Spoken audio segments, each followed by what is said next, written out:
తొలి నిర్ణయం రాజకీయాల్ని ప్రభుత్వ విద్యకి దూరం పెట్టాలని నిర్ణయం తీసుకున్నాం. మీరు చూసారు, ఎక్కడ కానీ మా ఫోటోలు లేవు, మా పార్టీ రంగులు లేవు, మీకు ఇచ్చే మెటీరియల్లో మా పేర్లు మేము పెట్టుకోవట్లేదు. ఎవరిని చూసి మనం సమాజానికి సేవ చేయాలి, ఎవరిని చూసి మనం మంచి పనులు చేయాలో వాళ్ళ పేర్లు పెట్టాం. డాక్టర్ సర్వేపల్లి రాధాకృష్ణన్ గారి పేరుతో స్కూల్ కిట్స్ అందజేశాం. డొక్క సీతమ్మ గారి పేరుతో ఈరోజు మధ్యాహ్న భోజనం పథకం అందజేస్తున్నాం. అంతేకాదు, గతంలో ప్రభుత్వం కార్యక్రమం చేస్తే ముందల పట్టుకెళ్లేది మన పిల్లల్ని.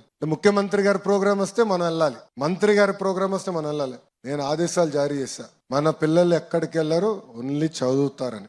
ఏ ప్రోగ్రాంకి వెళ్ళేదానికి లేదు. ప్రభుత్వ పాఠశాలలో కానివ్వండి, జూనియర్ కళాశాలలో కానివ్వండి, ఎక్సెప్ట్ జాబ్ మేళాస్ ఇంకెలాంటి కార్యక్రమాలు కూడా జరిగేదానికి లేదని మేము నిర్ణయం తీసుకున్నాం. దీంతో పాటు ఉపాధ్యాయులు అనేక ఇబ్బందులు గతంలో ఎదుర్కొన్నారు.